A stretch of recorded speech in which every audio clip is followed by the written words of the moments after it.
Hi, everyone, and welcome back to the Four Friends podcast, where the four of us will be discussing everything from friendships to family ties, self love, money, career, and beyond.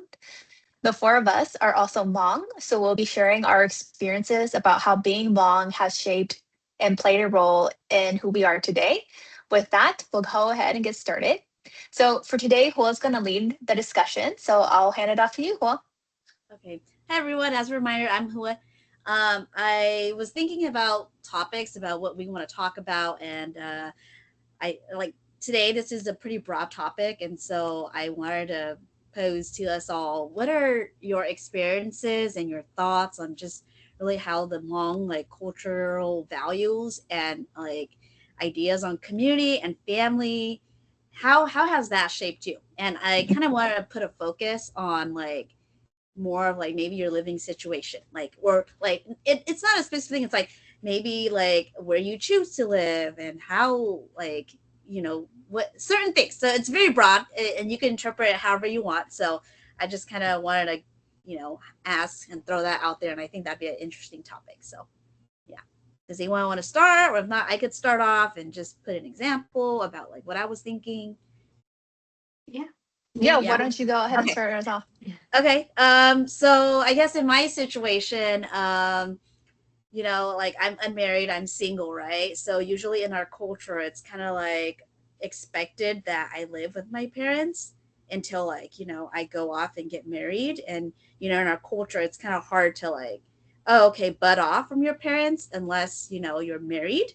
So for me personally, it's a and then also it's just if you go, then do you live with your siblings? And then some parents are well, you could go, but you have to live with another sibling, and the roommate situation. So in my current situation, I live with one sister and then two other brothers. But just in our culture, I think I struggled with butting off to live off on my own, and even living with my siblings. It's still a struggle for many in our culture to live separately from our the nuclear home, the main home. So just what is everyone's experiences and your thoughts and perspectives on things like that?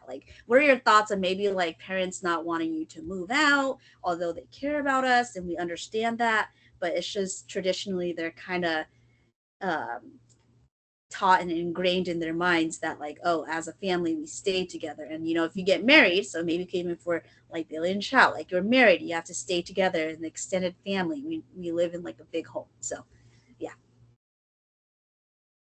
Yeah, maybe I can go because I feel like I don't feel that pressure. Mm-hmm. As you guys know, I don't live with my parents, and I haven't lived with them in the past.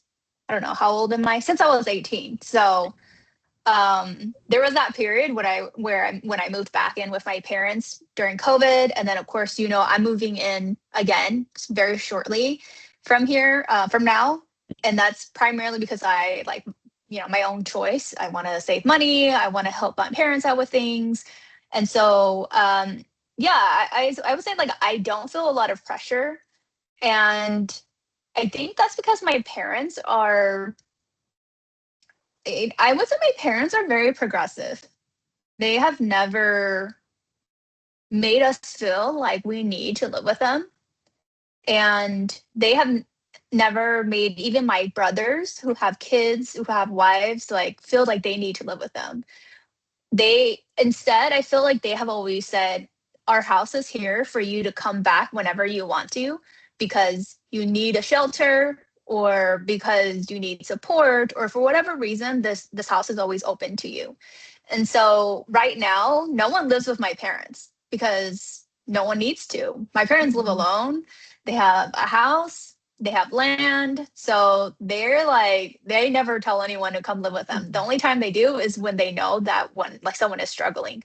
And then of course for me, because I'm the youngest in the whole family, they'll tell me to come back just because they want me to be close in proximity, but not because they want me to live in their home. And so it's interesting because I've also have had our relatives say to me like, "Hey, how come you don't live with your parents? You can live here Mhm. for free. Yeah. Why would you live anywhere else? You have you've come here and you have your own room. You can have two bedrooms if you want." Um, but I always just say like, oh, because I don't want to. I want to live in the Bay Area, and I do see that a lot of our relatives don't understand it, and they're like, oh, 그냥 어디겠까? They'll say things like that to me, and I'm like, no, 어디겠고, 다시 다녀왔어. But yeah, my parents have never really pressured us, so I've never felt that. Although I do feel like I've witnessed some of my like siblings put pressure on their self to be to be or move in with my parents or behave a certain way, and I feel like that was self-imposed pressure. It was never like really pressure that my parents put on them. So yeah, I think it's maybe because they see cultural norms and they get influenced by that. But and they actually might think differently. I don't know, Yeah. because that saying like same set of parents, but totally different experiences. So Yeah. they might feel that way. I might feel differently because I'm the youngest and maybe I am more Americanized than they are. So yeah. But I think that's a really great kind of like feeling that they've kind of like created I'll say a safe space for you to feel like, oh, I don't feel the pressure necessarily to go live under like my parents' roof and or like provide for them in a way, because they also have that security of like, hey, even if my child is not living with me, they are also like still providing for me in many other avenues. Exactly. Yeah. Yeah. Yeah, exactly. I feel like we provide in different ways, Yeah. not like shelter, which honestly, I would say that I'm very, like me and my siblings, we're all very, very lucky that my parents like set themselves up for a house. Like, I know that like I know people who feel like, especially like in Hmong community, right, where we feel like all the siblings have to gather their money together to buy a house so that the whole family can live in it, and there's nothing wrong with that, but it is a lot of pressure on the kids. And um I'm really lucky that my parents were able to do that for themselves, so that that alleviates one pressure from us.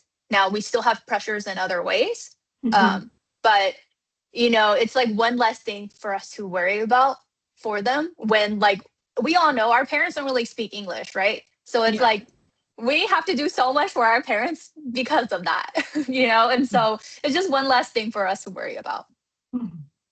Yeah.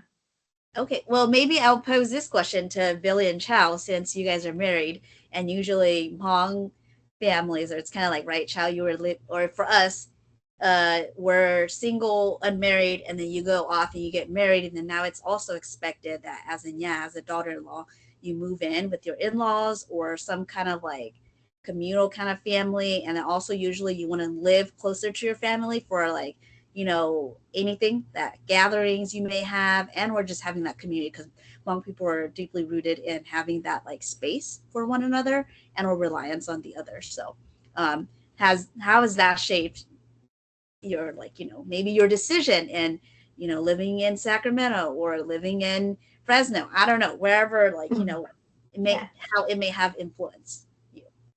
You want to take this one? You go first. Yeah. Well, she wears the pants in the family, so Yeah, we both wear pants. what's it called? I left home around 18 as well, and so I always kind of sort of followed work. But yeah, I mean, definitely the level of progressiveness with the parents that plays in. We were talking about even though we didn't directly talk about it, like birth order definitely factors in. So and then gender also factors in. So fortunately, being a boy, I could go away to college. And so I lived with my brother in the house that we lived in over at Sonoma County. Eventually, we actually moved in like a couple other siblings. There was a revolving door situation going on, so different people were moving in at one point or another. But there was like four sisters who lived there as well, and then let's see, like there's about 5 brothers, not at the same time, but throughout. Um, but yeah, I always knew because Sonoma County didn't have like a strong Hmong community in terms of population. I always knew I wanted to land somewhere where there was like Hmong folks, and then hopefully there was like a community center. So I was looking at Fresno and Sacramento, circling both those spots, and eventually it was like I was like one of these, and then my wife lived here, or my girlfriend lived here at the time, Yeah. and then so now that we're married, yeah, she's like, I'm gonna be in Sacramento in California for forever, and I was like, well, guess that's where we're living. But yeah, I mean, I wanted the communities. It checked off all the boxes that I have, which wasn't really that many boxes. But yeah, my parents were progressive as well, so they're like, if you're not gonna follow us, because Crescent City, there's nothing really up there for me, outside of family. So like work's not up there, and so they know I wasn't gonna be moving back. I'd come back and visit, but yeah. So here in Sacramento, unfortunately, there's like a sister and 2 brothers who live in the area as well. So it's kind of like I'm kind of with family, even though I'm more closer with the in-laws. Yeah, that's kind of how I settled here. How did you settle here, and why didn't you leave? Yeah. Oh, well, I think I guess first speaking of like as in yeah, we didn't I don't think there I didn't really feel pressure from your parents for us to move to Crescent City or to live close to your parents. It kind of seemed like they let Billy kind of decide where he wants to live. And I know talking to you, you were down to live long term in Sacramento and Fresno. Yeah. So I didn't feel selfish saying let's live in Sacramento because it was one of your options. And then personally, after college, I moved back home. Mainly because of like I feel like I received so much support from my parents, and it wasn't really like a cultural pressure, but it's more like a daughter or internal pressure that I feel like if I come back home and me and all my siblings work together, we'd be able to help out the whole family as a whole better. And looking back, I think it was the right choice. I know I did like interview in like San Diego and then in the Bay Area, and I was close to moving to San Diego, but I was like, you know what? No, let me come back home, live at home. And it took a little longer to actually find a job when I moved back to Sacramento. But me and my siblings were able to buy a house from my parents, and everybody was able. Well, we all lived under one roof. Me, my 5 siblings, and my parents, and a dog. Um, and I think that helped all of us with our financial situation and with my parents' financial situation. And so I think looking back, I would still make the right call. I would still do that. I think it was the right call. Though I did miss living alone because it was like I was an adult and now I reverted back home and I have to tell my parents that, hey, I'm going to be back late. And they can say, no, you can't go. And I'm like, I'm going to go, because I'm an adult now. Like that was quite a transition. Um, it was interesting, yeah. And then now that we decided to live in Sacramento, it's closer to my family and my parents help us out a lot even before we had a baby. Daycare, yeah. And then Yeah. now with the baby, so that's why we live here. Daycare is so expensive, y'all. It's Yeah. crazy. Yeesh. Right. I think I see like I guess just going off of that whole idea of like daycare or just community. Like I also have 10 siblings, right? So where I live in Fresno, and I have 9 siblings. Actually, eight siblings here. One of them is also in Sacramento, and then another one is like in the Central Coast. So basically, I have like most and all of my family here in town. So for me, I'm the daycare option for like one of my siblings. So it was very interesting just because also when I came back from college, I really missed my family, and in turn it kind of made me realize that like wow, I actually really love like having like community and support. So I think maybe one day if I am brave enough and courageous enough, I will like maybe go live off and have a I don't know. I don't think I will, but it seems like I'm just gonna be in Fresno forever. It's just because I love spending time with like my family. You Being couldn't a even daycare talk about it. Had to shut But yourself down real quick. I don't know, I'm rising. I'm like, I'm thinking maybe I want to do that. And then it's like, oh, never mind. No, reality is like, I know that like, the roots are there. But I think for me personally, I also like the freedom. Like Chow, I also have that issue too, right? Where not issue, it's just that struggle of that transition, right? Where I have now had that like freedom and then now to report to my dad to say like, yeah, I'm not home yet, or like we got this Life 360 tracking app on each other, and then Yeah. he'd ask me like, "Why are you at the store still? Or, what are you doing over there?"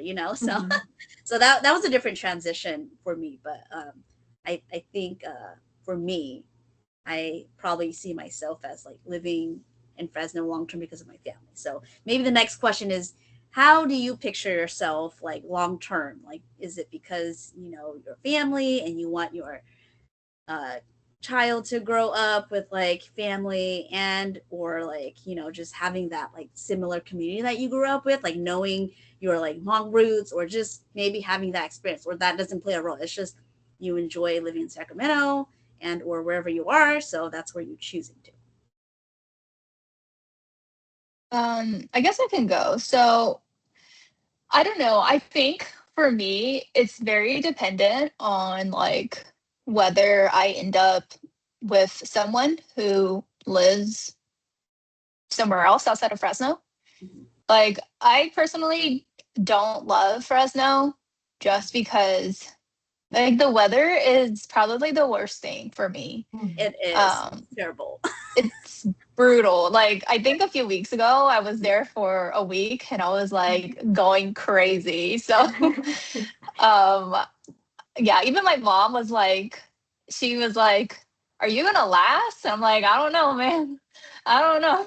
So, yeah. So, I think for me, yeah, it's just dependent on whether like I end up dating someone who. Wait, am I frozen? You're frozen, but we can Yeah. still hear you. Okay. Okay. You're Cool. back. Okay. Thanks. Yeah, I think it just depends on where I end up with like a future partner. Um, because I think one thing I realized about being in the Bay Area is I don't really have a lot of community here. Because all of my friends are really spread out. And I think the reality of like community is you really need to be within like proximity of each other. Like the Bay Area is like too big. Like if I have to Mhm. cross the bridge to see you, like we're not going to see each other. That's just the reality. Like we'll see each other. Like I see my friends who live across the bridge as much as I see you guys. So Yeah. it's like, Yeah. it's true. It's like you guys live like 2 hours from me. My friends who live across the bridge with traffic and everything, it's an hour, right? And so it's like I see them as much as I see you, even though technically it's still the Bay Area. And so I really only see like my one friend that lives like 15 minutes from me. That's it. Mhm. And but okay, I lied. Maybe like two friends. Okay, two or three friends. But still, you know what I mean? It's like you need to be Yeah. close. Yeah. Whereas like I do feel like Sacramento and Fresno, even though you have distance, you get there faster. So like cool, if I move back to Fresno or when I move back to Fresno, even though you live on the other side of Fresno, I know that I can still see you because at most it'll take me like 30 minutes to get to you. Right. Whereas 30 minutes is like a really, you're not really getting much in the Bay Area, right? So you're not going that far. So yeah. So I don't know. I to answer long-winded way of answer your question is I think it just depends on, my future partner. But if I don't end up like ever finding a partner, then I would have like I will have to come back to Fresno because that's where my family is. And so yeah. Yeah. And I think that's kind of really amazing with our group because we have single people, we have married people, and then there's that flexibility, or some people, especially I think we have that unique uh perspective, and or maybe for you specifically because you've gone and you lived on your own for like a good amount of time, whereas some people, they've never left their family home and their town before, so um it's like something new for them. So yeah, thank you for sharing that. Yeah. Okay, sorry. One more thing to add. Yeah. One thing I would consider like way in the future when like because I'm the youngest, right? Because you know eventually like the reality of life is like my siblings are probably gonna go before me. Like if you know the natural order of things happen, right? Like I would consider also moving to another country and live in a community where there are other Americans. I know that sounds kind of bratty, but it's like you know, it'd be nice to just like live in another country for a period of time and Yeah. and you know experience that, especially if like back home I don't have a large community anymore because people are no longer there or you know everyone else is like too invested in their own personal families. So Yeah. this is like if I never get like married or partnered. So Yeah. Okay. Well, maybe because we're talking about partners, and then I'll let Billy and Chow answer this question too, but or however they want to answer. But also, I just want to say that you know what, because we've lived a little bit on our own, it's kind of like I think for a partner, it'd be kind of hard to date someone necessarily like who hasn't necessarily had that like life experience and or it just depends on how they see it. It's like, oh, I still live with my mom, but it's kind of like, yes, it's more like you live with your mom or your mom lives with you. You know, like there's a difference because if your yeah, parent lives with you, you're taking care of them. But if you're living with your parent, maybe they're shoveling all of the like the heavy load, and you're the one who's kind of like, oh, having less responsibility and understanding, you know, of that. So, anyways, that's just my point. But Bill and John, how do you guys see your like living situation or location? Like, do you see yourself wanting to move in, or just I don't know, however you want to respond to that first question? Yeah, I think Sacramento long term. I think we're looking, you know, to buy a house in Oak Grove, and I think mainly it's close to, I think my family, and it works out that it's close to your family, and your family actually a couple of your family, and majority of your family do come to town. I think often, more often than we go up. So I think it's a nice spot for them when they come visit. All the Yeah. different things and stuff they can eat in Sacramento. Yeah. Elk Grove has better school districts as well, so like things like that factor in. Yeah.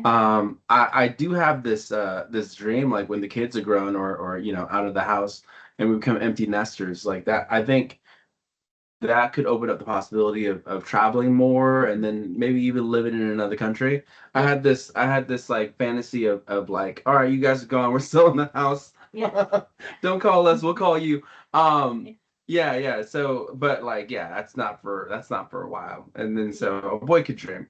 But yeah, I'm good with Sacramento. I would like to see like a Hmong community center like form or established.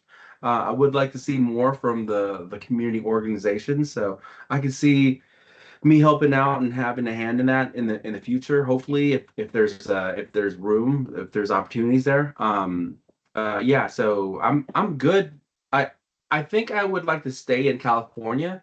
I like the seasons here. I like the seasons here, the weather. So I think I'd like to stay in California. I'd like to avoid like the busier cities. Mhm. Um, and so I can see that happening, but I do want to like see more of the world and the country, and not just like the nice parts, also Yeah. like nice parts in terms of like beaches and like stuff. Like I want to see how they live in Alaska, New York, wherever it's down south. I want to go to Texas and try the barbecue, Yeah. stuff like that. But yeah, I mean, living residence wise, voting, that'll probably be in California, but then visiting more other countries and places. Nice. Yeah, I think maybe like one day, I would like to like live maybe not like for more than a year, but a couple months in a different country too. But I also wanted to go back to like how Victoria was saying that sometimes when we live like closer in proximity, sometimes that doesn't necessarily equate that we spend more quality time together because as adults we're all very like busy and we all have our different priorities. And honestly, I think for me that's one of the things that I'm learning how to navigate as an adult or like in my 30s now, that I'm learning to understand that like, oh, okay, if I really want to make time for something, then I have to like put in that effort. Just really anything, like Yeah. quality time with friends or family, or if I want to see my nieces or nephews, I have to reach out to go spend some time with them. So I think my next question I want to ask is, do you feel like maybe that proximity to your family or like friends, like has it like helped deepen the relationships, and or has there been like some gaps in there, or just what is your take on that? Yeah. So maybe I'll say that like for me, my family, as I mentioned earlier, like my siblings, most of them live in town, and yeah, you know, sometimes I will have to admit I actually do see you guys more than some of my siblings because Mhm. you know different priorities and different like you know schedules aligning. So sometimes I obviously see them for like the holidays, but then you know you guys I kind of schedule because maybe in my mind it's like my family's around, so if I really need or want to, then I just like drive over there real quick. But I feel like sometimes with the distance, I have to put a little bit more effort to make the drive. Does that make sense? Yeah, yeah. Yeah. Yeah. So I feel like distance is also good because that mean like to me it's like me putting the effort to say like, hey, I really do want to hang. But then because of the distance, it is harder, and sometimes I do feel like time is a little bit of a limiting factor for myself. So Yeah. yeah. For sure. I guess I can go. So I think that I don't know. I think there's pros and cons to it. Well, not really cons, but yeah, I guess you can call them cons. So, like for example, I live pretty far from my family right now, right? And I do miss out on things because I'm far. Like if they want to like get together on a Tuesday, I can't obviously do that. So my like sometimes they'll have like random parties on a Tuesday or celebrate someone's like birthday and go have dinner. Like I'm not gonna be there. So that's the thing that kind of sucks, right? Um, but I do feel like regardless if you live far or near, you do need to put in effort. Um, right? Like whole to your point, like we do have people who live close to us, but we don't see them that much, right? Yes. Mhm. But I do think that if you put in effort, the people who are closer to you, you're gonna see them more. That's just the reality. Yeah. And I think one thing that I feel like I miss out on, at least from a friend's perspective, is like I have a friend that lives pretty close to me, and sometimes we'll just go run random like errands together. And we're not necessarily planning to hang out, but then we spend time together and that's quality time too. Or Yeah. we'll go on like an evening walk and it Mhm. only took me like, you know, 5 minutes, 10 minutes to get to her house, right? Mhm. And so, yeah, we get to spend a lot of time together because of that. And it's because she's close by. But you do have to put in effort. So I think that's something that I do miss is I wish that I was closer to my friends so I can just hang out more regularly and not have to make everything so grand all the time when we do Yeah. hang out because we live so like the three of us we all live like far from each other, so when I do see you guys it's like such a planned event, but like I would have loved to just like go grab coffee on a Saturday Mhm. in the Mhm. morning, you know. So um yeah, there's definitely like, you know, good and bad. Like yes, even though you're far you can still make effort and still have quality friendships. That definitely is, you know, very very possible, but also being close just means like the frequency, because sometimes like things unfold naturally on your day to day, right? Like Mhm. you don't feel so much pressure to like share like, guys, I have all this stuff I need to share, or Yeah. like, oh, what are you up to, you know? Like Mhm. usually like when we catch up it's like this big like I'm preparing to catch you guys up on like all the stuff that's Mhm. going on in my life. Yeah. Yeah. Versus Yeah. if we just saw each other on a random Tuesday, you would just know that today this shit happened at work with this person. Mhm. You know what I mean? So Mhm. yeah. Yeah, I just want to comment on what both of you says. That's why I really appreciate this. Both of you coordinate time and like put in the effort so that we can all meet up like every 2 weeks for this. Like it's nice, and at the same time, it's like you said, you have to put the effort in because it's very easy to time goes by really fast, and we're all so busy. It's really easy to be like, okay, we'll make time, and then before you know, it's like 3, 4 months. So just want to say I see both of you and I appreciate the effort you both put in. Yeah. Well, I mean, culturally as well, like not just like it's a Western American California culture thing where it's very like I don't know. Like, I value times like these where you spend with people who actually hold space and check in with each other. But I know there's folks who don't see the value in it. Like some of my friends and family members. And like I know I'm sensitive to this where it's just like it's kind of like the when you're passing is like what was that the question like, hey, how are you, like how are you, or what's that question like, hey, how are you, yeah, how are you.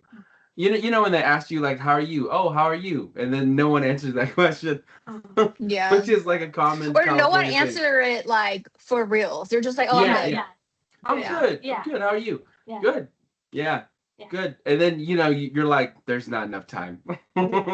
There's not enough time. But yeah, just like I appreciate this part of things, and being older, there's some of my friends who don't see like aren't kind of seeing things the same way that I see it.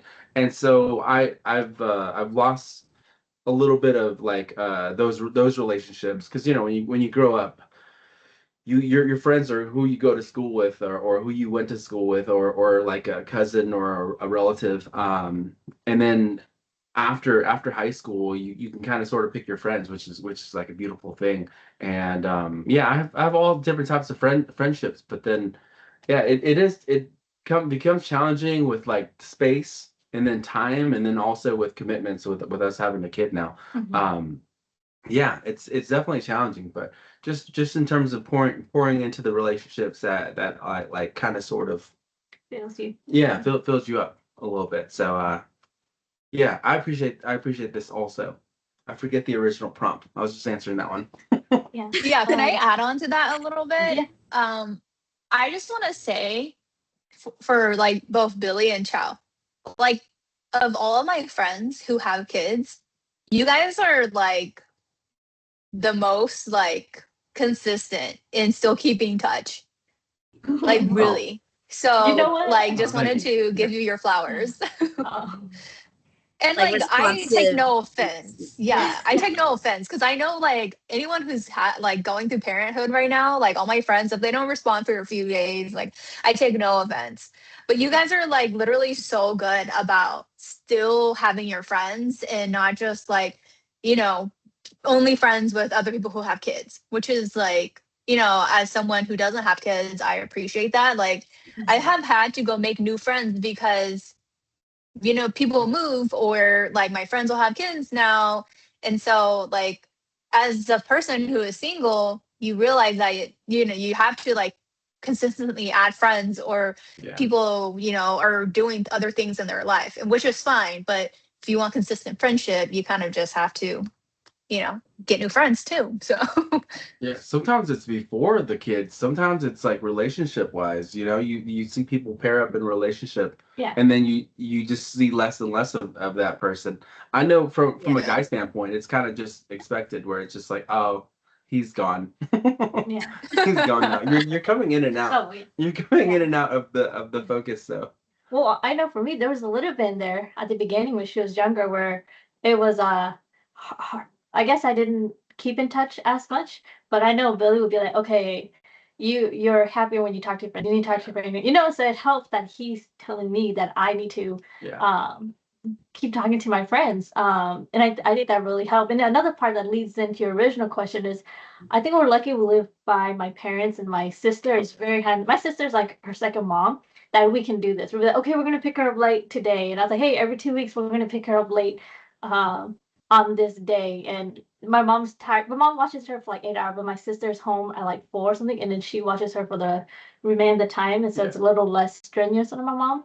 Like if it was my mom, I'd be like, okay, now we have to go pick her up. But I think living close in proximity helps with this. Is having a family who is very hands-on. Like I'm very thankful that my family is very willing to watch her anytime, and that gives us the opportunity to do this. yeah. Yeah. Shout out to the whole family though, if Yeah. you're listening. Yes, yes, yeah, yeah. we It have to really does send take a your village. sister flowers. Yeah. Yeah. Oh yeah. Yeah. Yeah. We Yeah, try isn't we it try her to check her birthday out every next now and month? then. Huh? It's her birthday next month, It right? is. August, It yeah. is. Yeah. Yeah. Yeah. Okay. Okay, cool. Yeah. Sorry, because we have the same birthday month. Yes, both sisters, the family members. Yeah. Yeah. See, I truly believe that it does take a village to raise a child, Yeah, because in my experiences, see, like I think, and also again, I like love hanging out with my family. That like kind of Victoria was mentioning earlier about like if the family wants to do something random or like, hey, we're having a little gathering really quick, then obviously she can't just drive over. Like, well, she could, but it's like by the time she goes and then she comes back, she has to go back to work or whatever duty calls, right? Um, and so for me, I have a severe case of FOMO. Like I want to be everywhere involved in everything if I could. So that's kind of why maybe I'm like, oh, okay, I'm staying with and where the family is. So yeah, like I love hanging out with like my nieces and times have kind of changed too, and I've also realized that like now I have like to put even more effort in like the kids' life if I want to. It's just because um everyone has like I the kids aren't like, oh, they need 24/7 supervision, right? Whereas like Chow and Billy, you guys are kind of like, oh yes, my child kind of needs 24/7 supervision. Whereas like, oh look, my niece can now read and talk and do all this different things. So yeah, it's just um my experiences, I guess I want to share with like having that severe FOMO. So I think that's kind of what keeps me grounded overall. Home planning is tough though. All of a sudden, like it's Thursday and they're Oh like, "Hey, Saturday, come to my house." Go Yeah. to my house. We're doing something super important. What the heck? What the heck? It's like 2 days. Um, yeah. I don't know. I would love that to see that change. I would yeah, love to see that change where and I do think it is changing. It's just a little slower. Yeah. Yeah, I know like with your mom's side of the family, like they plan out Thanksgiving and Christmas kind of like the year ahead. And so somebody will call it, and then when we have Thanksgiving or Christmas, they'll be like, okay, next year who's hosting? Yeah, they like the uncles and aunties, they actually have like a meeting before everyone leaves to decide like who's gonna host next year. I was like, oh, this is beautiful. Yeah. And that would be a great thing that like if folks could pick up on, not, yeah, just to pick up on that. Because that's one of the big ones, obviously, like in terms of for family and for friends. oh yeah, like For that sure. that reminds me of like when I was a kid and my parents would get a phone call and be like, and like Hmong people, they're very like I guess maybe sometimes how we invite people, even just with like how we say it, it's like, oh, like we'll say something like, oh, but then she watching gay draw and then so they don't say like, oh, come join us. It's like, oh, you have to come help us do work. But that's like the very like, oh, passive kind of like, oh, we really want you there, but they say it in a way like, oh, we need you to do work. um Yeah. yeah, and it's like super last minute. And even then, like even present day, because I'm a girl, right? And so and then they don't call anymore. They have different forms of communication. Like my relatives would do like a text message, and then it's kind of like the thread from my clan leader to like my brothers, and then they'll send me like a text the day before. Oh, hey, Yeah. yeah, if you're not doing anything tomorrow, go to Uncle blah blah blah's house. And I'm just like, dude, like, aren't you like kind of Americanized too? Like, shouldn't you know that I have something going on? Yeah. But because the con is like because we live in the same town, it's kind of like, well, yeah, I know you're like in town, so just come. Whereas like there's a little bit more wiggle room and a little bit more grace for people who do live a little further. Yeah. So as you were talking, I was just thinking of something about, and this is like totally a different topic, so we don't have to get into it, but like literally just how passive Hmong people are and how they never just get to the point. Like Yeah. Yeah. that, I feel like because I like recognized that, or like not that I recognized, because I saw that a lot growing up, it led to me being so passive as an adult that I had to learn how to change my language. Yeah. Yeah. Yeah. I think I'm still working on that. You know what? Yeah. I didn't, you right when you said that. I'm like, okay. Yeah, because like, okay, you know how like, for example, what you were saying, like when people like invite you, or when you want to say like, no, I'm not gonna come. Yeah. Like, you don't say that. You just say, oh, Shane, no, or whatever, you know? And it's like, Yes. Yeah. Yes. Yeah. like literally, like, I think like even I've seen my mom involved because she used to talk like that. And now she'll tell people like, That's she'll say awesome. that. Not too sure, right? Yeah. She'll say that. Like, if she knows she's busy, she'll be like, just letting you know right now. Don't wait for us. Okay, we ain't coming. Um, but yeah, I think like I remember the first time like this has happened in my career. The first time I noticed that I really needed to change my language was I was in a meeting with the VP and she asked me a question and I knew the answer. And instead of saying, like, I don't remember what the response was, but instead of saying this and this happened, I said, I think this and this happened. And her response to me was like, you think or you know? And I was like, oh shit, I know. So like after that, I was like, damn, I really need to like change my language because I can't be like sounding like an idiot and being unsure of myself when I'm like in these meetings with VPs and stuff like that. So but yeah, I do feel like people are evolving in our culture where they're being more direct. Just like when like sometimes you invite people to sleep over at your house and they don't want to sleep over at your house because they would rather stay at a hotel because of privacy or whatever. And so, you know, it's like back then people wouldn't say yes or no, and then you would be a lot preparing and like washing all the blankets and everything for them to come, and then they don't ever show up. You know, it's like now it's like people are like, oh, we already got a hotel. So I do think like the language is like changing in our culture. You did remind me of planning a wedding and doing RSVP. So my parents and my uncles and them from my dad's side had a big thing. They're like, no, Hmong people don't RSVP. You just send out the invite and people just show up. I was like, no, we need to know how many seats.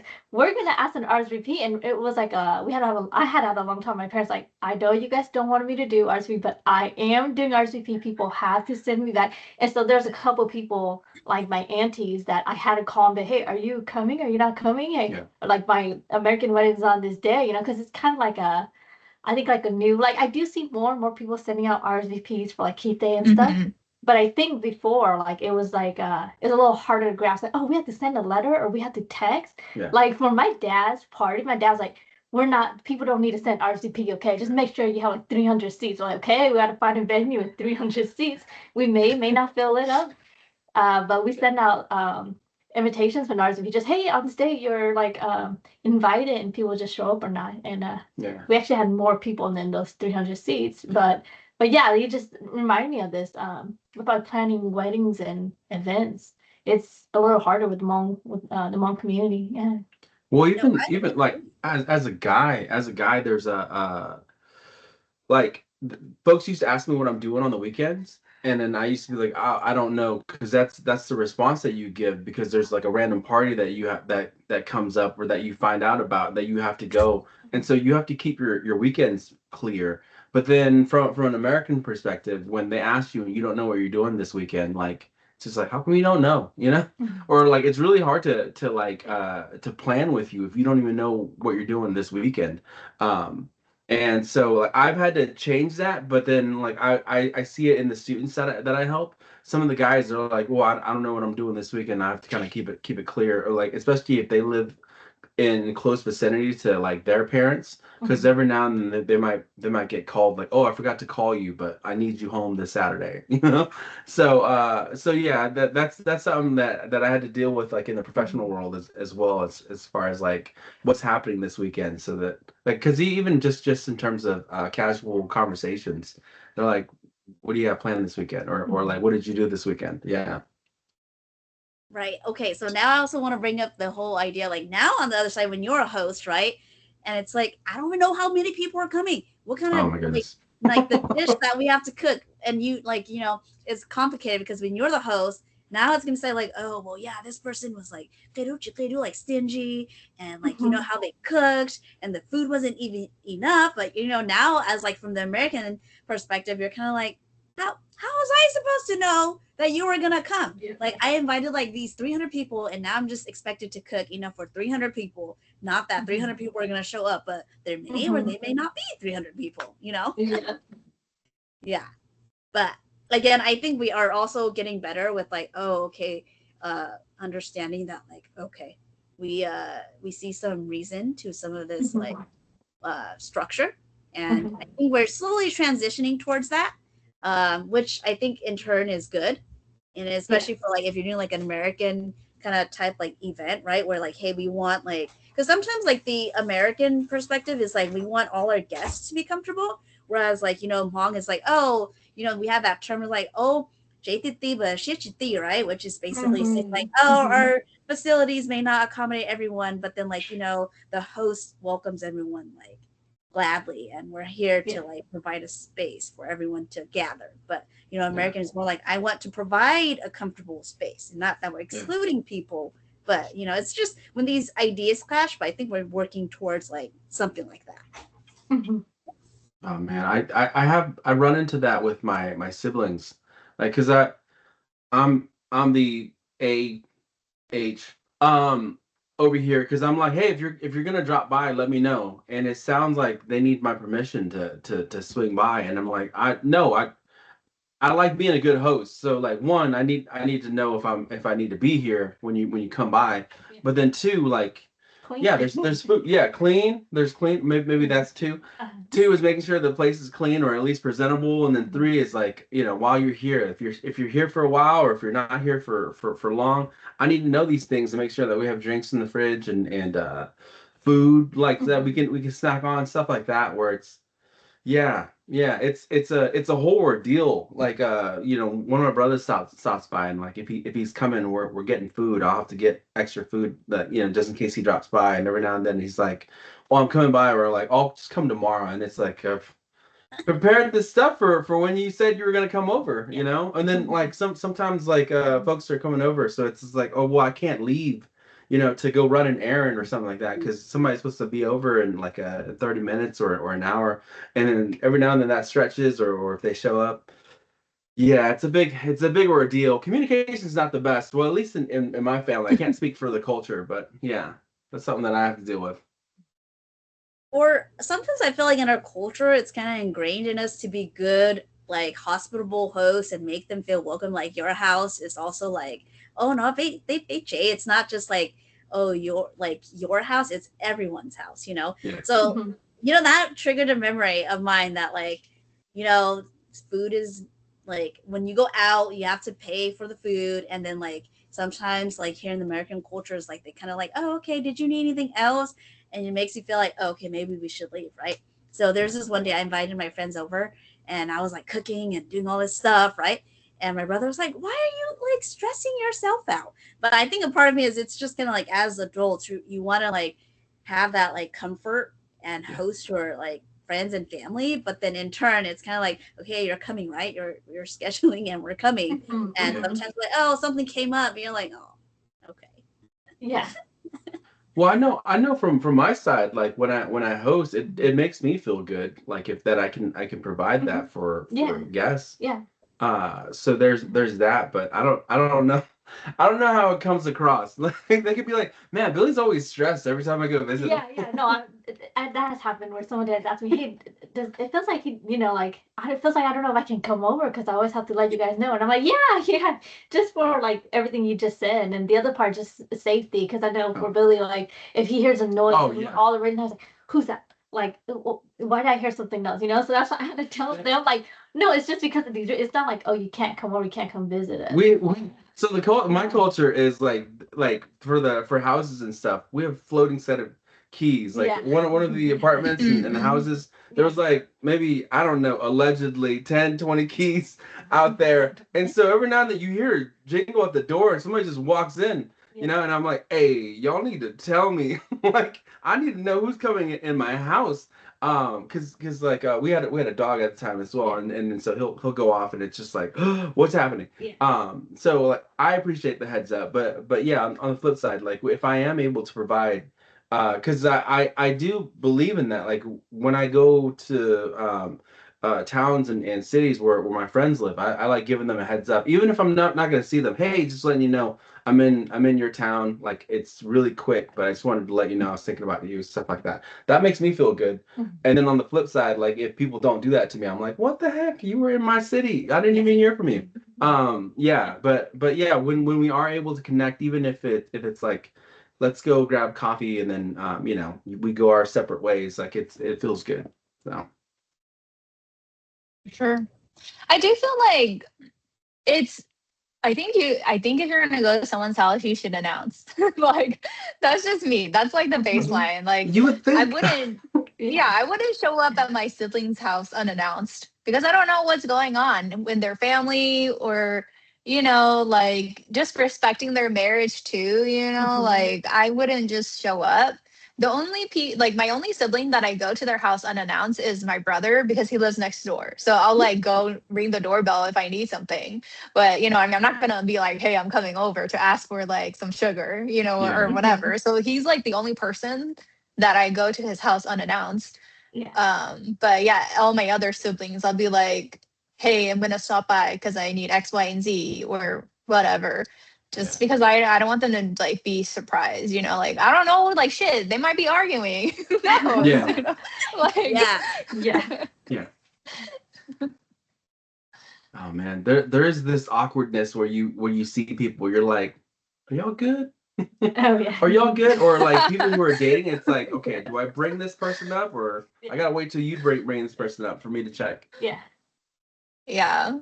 Or like couples who argue in the car before like they enter the party. It's like sometimes you could tell. Sometimes you Yeah. could tell. Ah, we've been there. Yeah. We've been there. Yeah. Yeah. Everyone's been there, Like that's just normal. But yeah, sometimes you can tell when the vibe is off. Yeah. Yeah.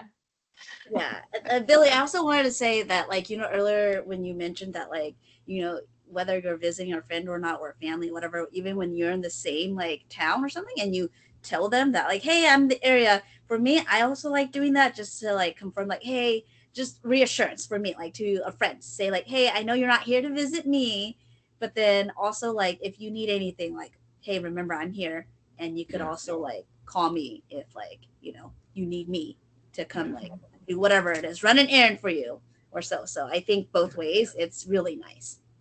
Well, this goes back You to guys are the good previous friends. conversation. Yeah, this goes back to the previous conversation about like Victoria. You're saying how you have a friend that lives like across the bridge, and like yeah, it's just being thinking about people and having them in your orbit. Like yeah, there's one friend when he comes by, or every year on my birthday, he'll send me a birthday a text, and it's just like, oh, this guy, yeah. And so like we're in San Francisco, and I sent him a message. I sent him a message, but it's one of these things where it's like, okay, yeah, this is definitely my type of people, even though we're not close physically, but like we're thinking about each other, which is pretty dope. So one of these days you're gonna meet Jules. Dude, you guys are such good friends. Like I feel like I am so bad at that stuff. And like, but also maybe it's like part of me that also like I wouldn't get offended if a friend didn't also was Yeah. like, oh, I'm like, nearby. Um, but yeah, that's something that I could definitely do better at. Um, yeah, because I feel like I am so like to myself that I sometimes don't even think about it. So like Yeah. it's definitely something I think I need to be more aware of. Uh, but I love that you guys do that, and I'm Yeah. constantly learning from y'all. Well, maybe. I think you're good as Yeah. well, though. Yeah, Like you're good. I know whenever we talk to you, like Yeah. it's like we have you, you know? Yeah, I think that's Yeah, good way of showing you're that really you're good at that. yeah, that you're thinking of someone that you're a present friend. Because Yeah. like I think like when you're present, you're present, Yeah. I think it's different types of showing Yeah. that you're thinking of someone. So I don't think you necessarily have to change. Yeah. I appreciate that. Yeah, I do feel like when I'm present, but I also Yeah. feel like I'm that friend that like when I go dark, I go dark. You know what I mean? Like, Yeah. so That's Yeah. good it's though. like, That's good. Well, Yeah. because I do value that in a friendship and in relationships where it's like I need you to be the best version of you, you know. And so if Victoria needs to go dark every now and then, that's cool. And then like we can just catch up when things are not dark.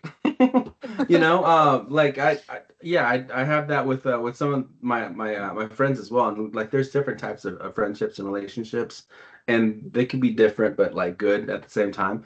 Um, yeah, there's friends like I remember there's one guy who like we don't text each other, we don't call, and like I'll even send him a text, and then like 6 months later he responds like I just sent him the text. He's like, "Hey man, I'm good. How are you?" Like I'm like, it's been how long's this been? It's been ages. But I mean, you know, me and him, whenever we pick up, we just pick up right where we left off, and then like the check-ins, because you do this as well, like when we're checking and we have like real check-ins where it's just like, well, how's this, how's that, and it's like, oh, that's right, like we care about each other. Yeah. okay, so you know what you just made me think of? And this is kind of also sidebarring, but I do feel like sometimes you meet people and you just have a natural connection and Mhm. chemistry where even if you don't talk regularly, like let's say you only like text once a year or whatever, like there's just still like mutual agreement and mutual like, chemistry where you both like each other, Yeah. and like you don't feel some type of way if you don't hear from them. But then Yeah. you like, Yes. I've had people try to be my friend and like they would reach out to me like somewhat regularly, but it's just like the chemistry is not there, and like it never feels natural to hang out with them or like have conversation with them or text them because it's just like so dry. It's like this conversation feels so dry, and I like want to like put an effort because I can tell you're putting an effort, but it's Yeah. just not, it's not, the vibe is off. Yeah. Yeah. So yeah, I think it's chemistry does matter too when it comes to friendship. Oh yeah. Mhm. It's true. Sorry, I I feel like think that was like a sidebar, but I feel like maybe next time, or maybe our next session, we could talk about friendships too, and like Mhm. maybe we could weave in some relationships. Yeah, since Oh we yeah. could segue from like what last time we were talking about value of a woman or individual in our culture, and then we're talking about like proximity to like friends and family or just living spaces. So I think that's a good segue there if you want to go for that next Yeah. session. But does anyone want to add? We're like at our 1 hour session time, so does anyone want to add anything, closing remarks to like that, or do we want to talk about or just share something really quickly about what we got from the session today, just a take home message or just one point that they want to remind or they enjoyed? So Yeah, what I did want to add, like, just as it's important to check in with friends and stuff, mhm. it's also important to have a little break. So some people a little more than others, because it's one of these like, oh, I like this, like we should do this again next month, and then there's friends who are like, we should do this tomorrow, we should do this next week, and so just being mindful of that and the different types of relationships that you'll have to manage. Yeah, I know. Again, with some of my friends, there's more space in there than others. But yeah, I'll just say that. Okay. Chow, do you want um to share? Or do you want us to come go back? ahead, John. Oh, I was saying one of my takeaway from this was something Victoria said really resonated with me was how the passiveness of the Hmong culture and how you're outgrowing that because it made me realize I use the word maybe a lot at work. Like when I'm giving an idea, I'm like, oh, maybe we can do that instead of just saying the idea because it's always like, oh, like it's okay if we don't do it. So I think that's something I'm going to work on. So when you said that, it made me think of that. So I'm going to try to use less maybes at work. So that's my takeaway. I love that. Nice. Yeah. I think for me, my takeaway is even though you guys said for me not to change, I do want to be a better friend. And just, reach out more, especially when I'm thinking of my friends, because I think about my friends all the time. I just don't say anything, I just keep it to myself. So, I'll see random things and I'll like think of you guys or my other friends. Be like, oh, hey, that one friend, and then I just never say anything to them. So yeah, I think I'm gonna take a page from your guys' book and start implementing some of that. I love that. Let me know when you get to Fresno. Yes, I will. I'm coming. Okay, in a few, I'll tell you the exact date right now. I am coming back on the 8th of August. Oh, okay. Hey, it's gonna be my birthday next month, so maybe we could go for a jog. I'm just kidding. A jog, girl? No. I'm just kidding. I'll go walking with you. We could probably do that if it's too hot, though. I'm just kidding. Even I don't want to go out there. For me, I think my takeaway is like the importance, just the reminder, like, importance of like, friendship and family and community, whether it's like we're really close to each other or we're off, a couple hours or maybe even on the other side and across oceans, literally. It's just the vibes, right? The feelings and just the connection and keeping in touch. Yeah. So thank you everyone for today's session. Yes, thank you all. Thank you for leading. Yeah. Thanks everyone. Yeah. Should we say bye? Yeah. Bye. Bye, y'all.